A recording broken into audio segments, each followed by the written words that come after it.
They do. They have, we got the big one, Gervonta Davis, Tank. Versus Riley. I already know who got that one. Yeah, you know. we gonna say that one for last though. You know. We say that one for last though, because we already know how that's gonna go. But we got the first one we want to talk about is Charlo versus Castano. All right, what Charlo brother we got? Jamel with the ELL, not the ALL. Okay. So the one that be talking the most noise, and the one that's a little lighter, like in the weight, he like 154. He ain't the 160, the Canelo's. So which one better? I think the one that's in Canelo weight class, the one's like 160 something. The one with the ALL. Okay. Jamal Charlo. Okay. I think he'll look better. First of all, he undefeated. He never lost. And your boy lost the fight and had this like draw. I think he had a draw with Castano.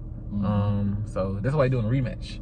It's actually a rematch. The fight basically went back and forth the whole time. And like nobody really wanted to pull the trigger, and kind of like get in there. So that's why it was a draw. So who you think gonna win the second? I have no idea. I have to watch both of them fight, man. But the way you tell it, like, I don't feel like you got a lot of confidence in them. And who? Which one? The Charlo brother that you just mentioned. I don't. I mean, he's a good fighter and everything, but like that last fight, he didn't want to pull the trigger, I don't think. I mean, he just kind of like was. They was waiting on each other, like it was tit for tat. Like he could have just pulled the trigger, got him up out of there or something. What he felt like, if I go too hard right now, I'm gonna get tired, or he gonna be able to slip one and then boom. Nah, he in shape. I think he knew the dude had a lot of power. Oh, okay. So both of them scared of each other power. Basically. That's what I think. I hate watching fighters like that. Yeah, that's what I think. Yeah. But this next one, now Charlo, what he do is like he had the Harrison rematch. That was his first loss. He came in and dominated the rematch. So I feel like he gonna come in way more aggressive, and I feel like he can get the job done. I'm gonna go with Charlo. Okay. Jamil for this one. What about you? Well, as much as I want to go for him, there's only a couple people I know in boxing that, kind of big and, this and that. I like the Charlo brothers, I like my boy Earl Spence, Crawford. Gervonta Davis is my definitely all-time favorite right now. But, I'll be rooting for him. I won't pick anybody just because I don't know too much about the fight, but I'll be rooting for him. All right, cool. All right, next we got Spence versus Ugas.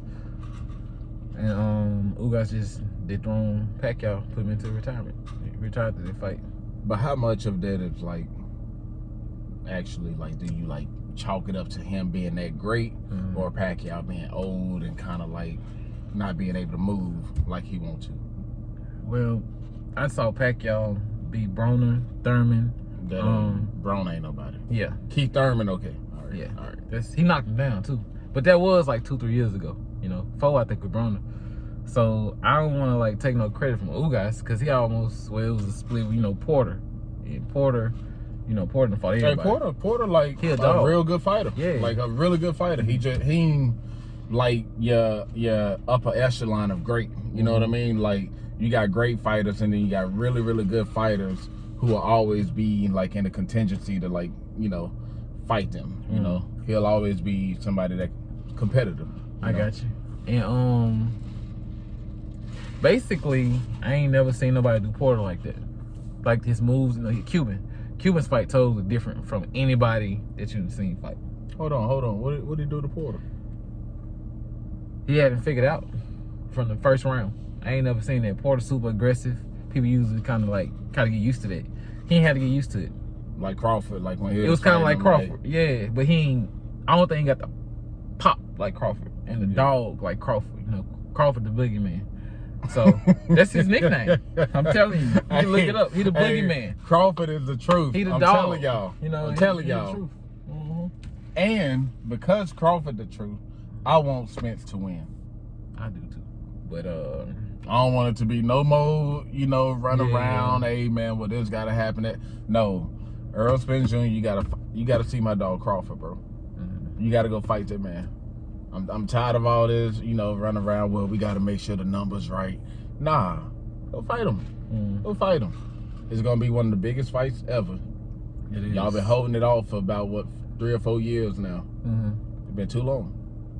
All right, I want just like you. I want Spence to win because I want to see him versus Crawford. But like, I've been watching Ugas these last 4 fights, and he is like into a different type of prime. Like, What you mean by that? Like, people can't beat him. You know how you can beat you see certain fighters beat him. If he loses, it's gonna be close, or it's gonna, recently. I don't know about before that, but recently, like, he be like on it. He 34, I think, or 33 prime age, basically, for a man. That's what they say. It's like later prime. 28 towards 28 to 30. Yeah, that's like later prime. Like, okay. yeah. Like, you go like from 27 to 30, like, 34. It's like your ideal prime age. Like, that's gonna be the strongest you ever be, the smartest you ever be, the most capable that you'll ever be in any sport. Okay. Except for like football when you're a running back. Like, that's the only difference. Basketball, baseball, every other sport, kind of like parallel to each other. All right. Even though I said all that, I still feel like Spence can pull it off. I just feel like it's gonna be the toughest fight he ever had in his career. Easy call. Yet to date. Because he got to fight Crawford. That ain't. We gonna predict that later date. Yeah. I can't wait to predict that one. Man, I can't wait. That's gonna fill up like a whole hour. Yeah, like, it is. It's too much time, basically. Because I'm gonna go back and forth because Earl Spence Jr. ain't like I'm just saying like, oh man, Crawford to beat him with no problem. No, like, Earl Spence Jr. is a great fighter, smart, composed. He know what he doing, in and outside of the ring. Right. Obviously, he knows to what benefit do I have to fight Crawford right now. I'm gonna wait. I'm gonna build it up. I'm gonna make you fight more people, I fight more people. Our names get brought up in the ranks, and our bag is gonna be even more. He trying to get that 100,000. He seen what Conor McGregor and Floyd Mayweather do. You know? So I get it. I get it. All right, next, the big one: Tank versus Riley. Romero. Hey. Who you got? I'm gonna let you go first. The question is rhetorical. Very rhetorical. I figured. I know who's gonna win. I know who I'm going for. Even if he lose, like, in my mind, I'll be thinking like, okay, this and this went wrong. That's why he lost. I'm gonna rationalize that he didn't even lose when he lost. That's how much of a fan I am of Gervonta Tank Davis. Hey, the man is a beast. If he was lined up across me right now, he wanted to fight, I'd try to shake his hand or I'll shoot him because I'm not about to fight the man. I've seen how hard he hit, and I'm good. I'm good. Yeah. He do hit hard. I saw him one time. He knocked the sweat in the mouthpiece with an uppercut. The sweat went like so far, he hit the commentator. Just like, he was like, man, I was like, yeah, hey, that's the truth. Hey, yeah. He real quick twitch. Like, it's just boom. Like, like what they call it, low center of gravity. When he got that low center of gravity, everything, man. He got all that working for him. Dude is just a beast. Like, so you got taken by a decision knockout with? I mean, you got like a 95% knockout ratio or something like this. It's a high number. 90% knockout. Yeah, I think somebody did. I won't say knockout, maybe TKO. But I don't feel like he want to just go the distance. He get a little, I ain't gonna say sloppy, but it's like, he ain't as tight and good with it the longer he go. Okay. Did you see the face-off yesterday? They did? I ain't watch it. See. You gotta see that. I do. That's told a lot with me because Romero been talking the most noise, but when they faced off, when they faced off, Romero wasn't really saying too much. He was like looking around, like he was confused, and Davis was cussing him out, talking super gangster, like crazy talk to him, all in his face, like. And Davis usually don't act like that. He usually be composed. That's why everybody's shocked. Like, everybody wants to see this fight. We got to May 28th. We got 6 weeks, about 6 weeks out. But even though I said all that, talked to my cousin Mo earlier, and you know, he was talking about betting. And who Mo got his money on? He got his money on Tank. You know, he was talking reckless a little bit, and I kind of fell for it, so I kind of went with Romero. So, but you know, that's Mo. You know, we gonna pull it out of you. So I bet him for Romero, and I'm going with Raleigh. Let me tell you why before you give me this feedback. Let me tell you why. This was about 8 years ago. Mm-hmm. I was in school. I was coming back full speed, kind of like on the cool, to get to this fight. I told Moses, I told his daddy, I told everybody. I say, man, it was Adrian Broner, undefeated at the time, the next Floyd Mayweather, as they was calling him. He was going against Marcos Maidana. I had been watching Marcos Maidana for like the last 7 years.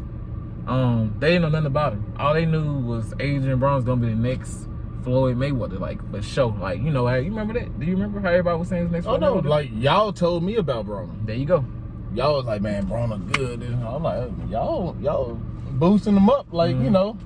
Like, I remember you had first told me about Floyd Mayweather. I was like, oh, okay, you know. That was a long time ago, wasn't it? Like, man, it was like we were in high school.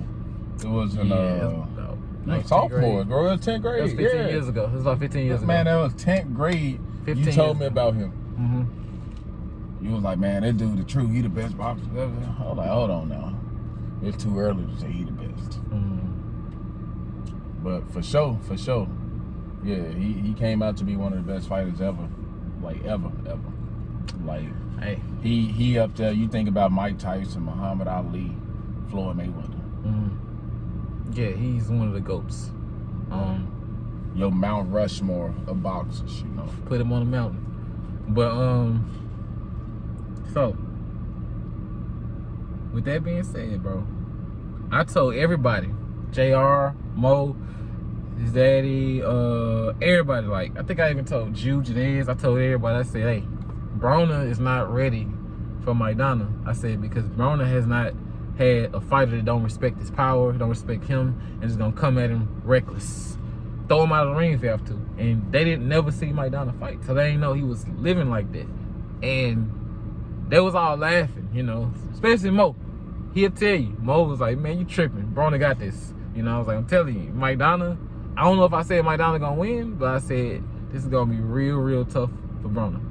I know he undefeated and everything, but every time it happened, like every 4 years, it's always a good fighter to be undefeated, and they fight a fighter that don't care at all about winning, losing, draw, nothing. They just gonna go in there, Mike Tyson type stuff. Yeah. You know, so and that's I'm gonna Marcos, make him feel me. That's, you know, Marcos Maidana for the welterweight division, bro. The welterweight division back in 2011 to 2014 was terrified by Marcos Maidana. Marcos Maidana, you can look it up. Look up his fights.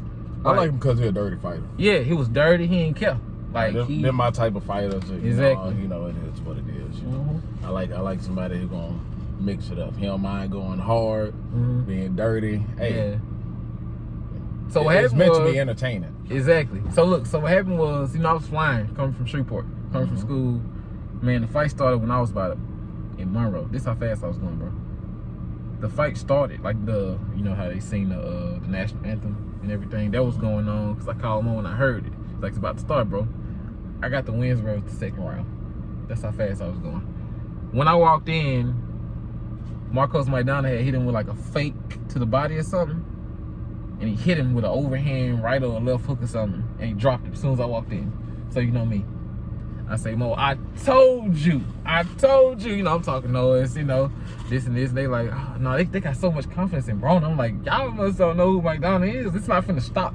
So it went on the whole fight. Like the whole fight, it went on the whole fight. He's like a little Mike Tyson for real, like how they call Tank.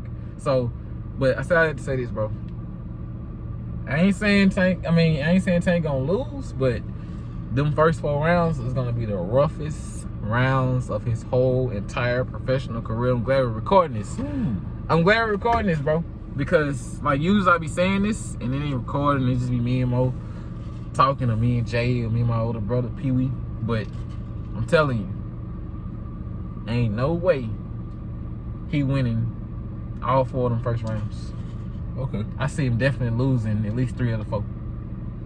I could be 100% wrong. You know, I done lost a bet to you, maybe a couple. You know, and you know, Mo. You know, you in the negatives with Mo. Hey. You know, but Yeah, it's up and down. It's betting. It's all fun. I appreciate you taking on the bets. I don't gamble, right? By the way, I just want you to know, if I put money on anything, if I put money on it, I'm pretty damn sure it's gonna happen. That's how Mo feel. Like Mo think Tank finna like walk through him. Like he think Romero, he for sure Romero only have a right hand and that's it. That's all he got. But I'm telling you. Now I don't know what's gonna happen after. I don't really going for him because I already betted on him. Because originally I was saying it's gonna be super rough. I don't know what's gonna happen, but you know Mo's why talking. You let him take you into all this? Man? You know he gonna manipulate you and be like, hey, this and that, and you always trying to prove a point. Why, bro? Because it's Mo. That's why. It's Mo. You know what I'm saying? You know, and I was like, you know what? Okay. And he got me. So yeah, I'm going with Romero by, I don't know what it's gonna be by, but I already betted on him. But I feel like Tank could win. You know, it can go either way, but I'm gonna go with Romero because I already got my money on Romero, so I gotta go for him. Foolish. Hey, it's life. Well, how much y'all bet? I'm not gonna put that on camera. You know, we just bet like a little amount, friendly type thing. I'm gonna tell you like this: go ahead and get your money ready. Give it to Mo, and you know, don't bet against him. No more. You know, so I might as well cash up and get those. Yeah, just go ahead. You know, throw it to him. Okay. Like, you know, it was foolish of me to do this. Yeah. Hey, y'all might be right, both of y'all. I know who you was gonna predict. You know. Hey, that's your favorite fighter. When you a fan, and you know, let's just say your older boxers or your old favorite players and kind of left, you know, and kind of you just kind of sticking around, you trying to figure it out what you like, and then somebody come and represent everything that you wanted. Like Floyd was always like, he was a great fighter, but like he never like was offensively like great to me in a way that he attacked. Like the way that Floyd attacked was defensively. He hold back, this and this, bob, weave, get you tired, counter, boom, and I'm gonna beat you in points now because now I'm just looking at the scoreboard at the the table, and I'm gonna beat you that way. I ain't worried about how it looked to the people back home. At least that's what I felt like. When Floyd fought, he wasn't just worried about that. Floyd would be like, I'm pretty boy Floyd. I ain't trying to get hit. I want to be healthy. And, all great points. That's why I never, criticize him. He ain't do nothing wrong. He's just not the type of person that I want to watch over and over and over again. Excuse me. But, like when he fought Conor McGregor, right? I felt like he could have beat Conor McGregor in the third, fourth round. Just like with the latest dude he beat, the white dude. What's the dude name? The white dude. Paul. Whatever, Paul. But Jake Paul. Oh, Jake Paul. You talking about the exhibition? Yeah, Jake Paul. Yeah. He going and he playing around with him. This and that. I'm like, man, Floyd, like. He almost dropped him. Playing him. Yeah. You playing with him. Yeah, no, Floyd put that boy to bed. Yeah. Like the ropes. Like he literally, Floyd saved him. He held him up. Oh wow. He was holding him up. The dude was on Floyd's shoulder. Yeah. Like, he's in the snoring. Y'all heard it? No, like my character was gone. That dude was gone, bro. He was out of there. And